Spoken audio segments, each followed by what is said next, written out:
कुछ कहानियाँ किताबों में नहीं मिलती, वो बस किसी के दिल में लिखी जाती हैं, और कुछ मोहब्बतें अधूरी रहकर ही मुकम्मल हो जाती हैं।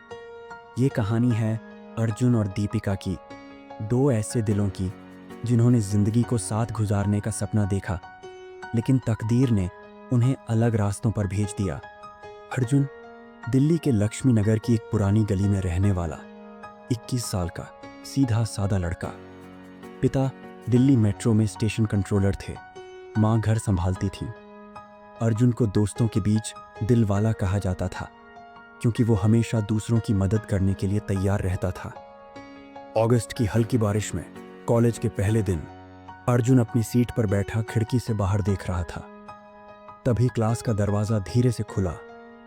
एक लड़की अंदर आई, सफेद सलवार, हल्का नीला दुपट्टा, बालों से पानी की बूंदें टपकती हुई और आंखों में एक अनजाना सा खालीपन।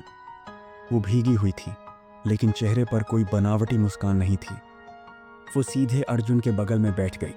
अर्जुन ने मुस्कुराते हुए पूछा, तुम नई हो? दीपिका ने हल्के से कहा, हाँ, और मैं ज्यादा बातें नहीं करती। अर्जुन ने हंसते हुए कहा, कोई बात नहीं, मैं तुम्हारे हिस्से की बातें भी कर लूंगा। शुरू में दोनों सिर्फ नोट्स शेयर करते थे, लेकिन धीरे धीरे लाइब्रेरी में साथ पढ़ना, कैंटीन में एक ही टेबल पर बैठना और लंच ब्रेक में छोटी छोटी बातें करना उनकी आदत बन गया। एक दिन सर्दियों की सुबह दोनों कैंपस के बाहर चाय पी रहे थे। अर्जुन ने कहा, दीपिका, तुम्हें डर नहीं लगता किसी से इतना जुड़ने का? दीपिका ने धीरे से कहा, डर तो लगता है, क्योंकि जो लोग बहुत करीब आते हैं वो ही सबसे गहरी चोट देते हैं। अर्जुन उस दिन कुछ नहीं बोला, बस मन में ठान लिया वो इस लड़की को कभी अकेला महसूस नहीं होने देगा। दीपिका का घर राजौरी गार्डन के पास था। पिता बिजनेस में थे, लेकिन माँ से अलग रह रहे थे। घर में अक्सर बहस होती थी और दीपिका ने बचपन से कभी खुशहाल परिवार नहीं देखा था। वो कॉलेज में भी कम ही लोगों से बात करती थी।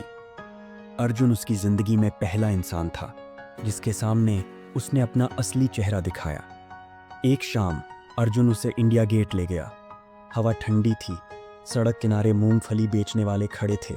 अर्जुन ने कहा, दीपिका, तुम्हें पता है मैं हर बार यहाँ आता हूँ तो एक ही दुआ करता हूँ कि मुझे कोई ऐसा मिले जो मुझे जैसे हूँ वैसे ही स्वीकार कर ले। दीपिका ने धीरे से मुस्कुराकर कहा, शायद तुम्हारी दुआ पूरी हो गई है। एक शाम इंडिया गेट की लाइट्स के नीचे अर्जुन ने कहा, दीपिका, मैं तुमसे कुछ कहना चाहता हूं। मुझे नहीं पता कि ये कब हुआ, लेकिन मैं तुम्हारे बिना अधूरा हूं। दीपिका की आंखों में आंसू आ गए। उसने कहा, अर्जुन, मैं भी तुमसे प्यार करती हूं, लेकिन मुझसे एक वादा करो, अगर कभी मैं तुम्हारे साथ न रह पाऊं तो भी तुम मुझे बुरा मत समझना। अर्जुन ने उसका हाथ कसकर पकड़ा। तुम जहां भी रहोगी, मेरा दिल हमेशा तुम्हारे साथ होगा। कुछ महीनों बाद दीपिका के पिता बीमार पड़ गए। उनका पुराना सपना था अपनी बेटी की शादी अपने बिजनेस पार्टनर के बेटे से करवाना। दीपिका ने कई बार समझाने की कोशिश की, लेकिन घर में उसकी बात किसी ने नहीं सुनी।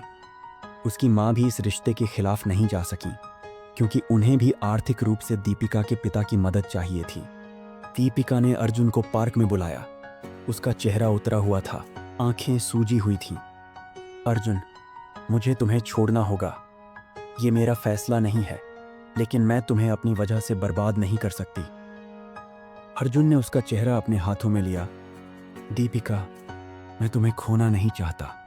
दीपिका ने आंसू रोकते हुए कहा, कभी कभी हमें उन लोगों को छोड़ना पड़ता है जिन्हें हम सबसे ज्यादा चाहते हैं।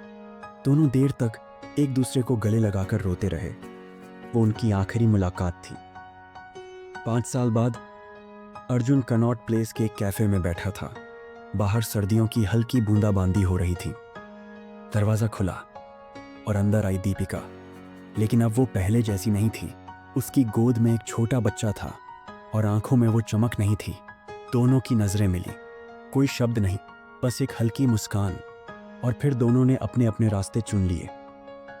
अर्जुन और दीपिका की कहानी हमें ये सिखाती है, सच्चा प्यार सिर्फ पाने का नाम नहीं है, कभी कभी किसी की खुशी के लिए अपनी खुशी कुर्बान करने का नाम है।